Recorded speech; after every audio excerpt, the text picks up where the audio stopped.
Hello everyone, and welcome to the Best of 2019. It's our annual tradition here on ScottyMeLad to take a look back at some of our favorite video games, TV shows, and movies. It's like the Oscars, except this time we have a host, and our runtime isn't 5+ hours. Isn't that a lovely gesture? Here are our top movies of 2019.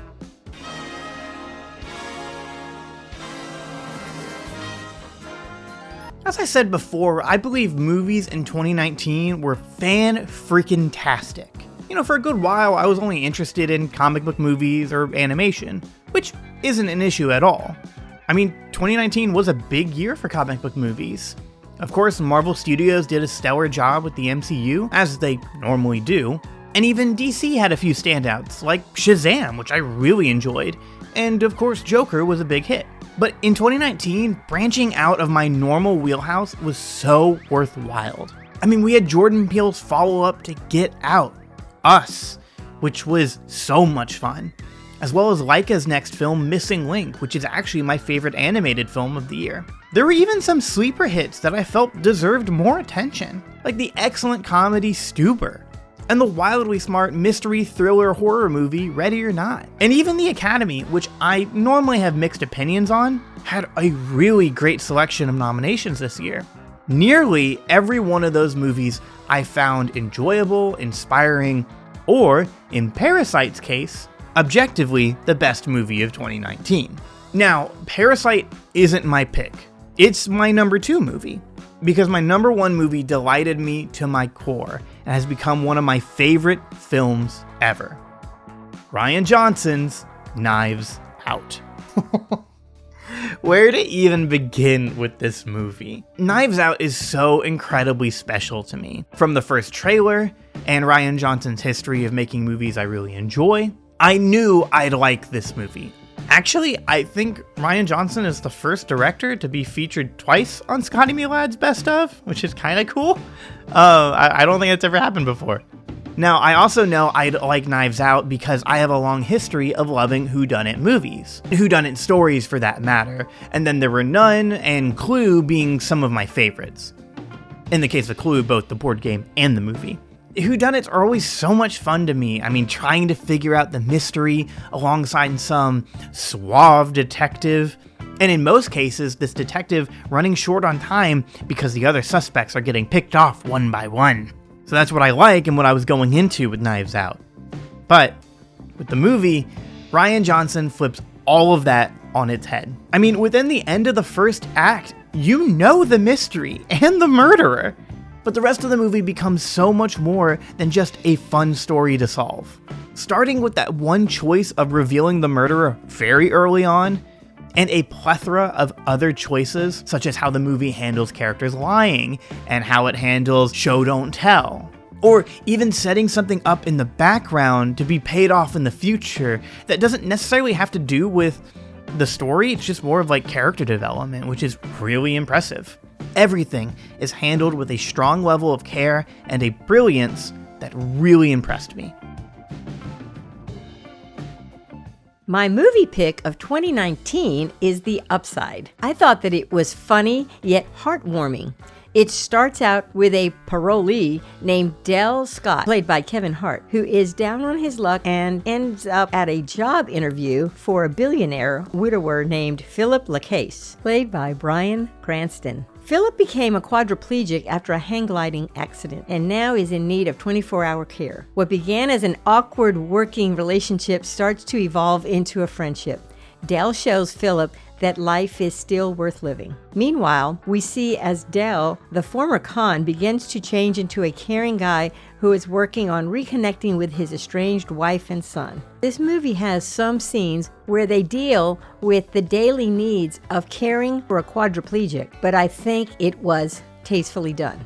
I couldn't believe that this movie wasn't nominated for their acting. Well, I highly recommend The Upside for your next ladies' night or even a date night. I command you to watch Apollo 11. Oh, but you'll say, space is so uninteresting to me, everyone knows the moon landing was faked anyway. Now, before I banish you to a realm of shadows, I will say to you, 3 guys hurtled through 240,000 miles of the deadly vacuum of space to walk on the surface of the moon for the first time in human history in a rocket that had the processing power of a TI-84 graphing calculator. That's boring to you? That is boring to you? I have nothing left to say to you. But wait, yes I do. You see, this movie, Apollo 11, is really good. It's authentic. It only uses the found footage from the actual event. I ran out of steam. But should I just keep talking? That's up to you. Yeah, I'll just keep talking. There's not a single line of narration in this whole movie. It's just you in the movie. It's just you in the events, like the footage of what happened. And they super like immerse you. It's not just footage of like the moon landing. It's footage, like they kind of explain the background of the whole thing. I mean, if you like space stuff and you haven't seen this movie, it's really easy for us today, us, nerdy people, to get really into science fiction and fantasy, right? As Isaac Asimov once said, and I'm paraphrasing, I don't remember exactly what he said, but it's something along the lines of reality is much more interesting than fiction. And when you watch this movie, you realize that's absolutely true. It's so no frills. Like a lot of movies these days, a lot of documentaries, it's sort of like they're pushing an agenda on you, they're pushing some sort of moral. This literally is, it's literally just what happened, and it's so interesting. It needs no narration, it needs no music. I mean, there is music in this, and it's really good. But yeah, watch it, or I'll find you.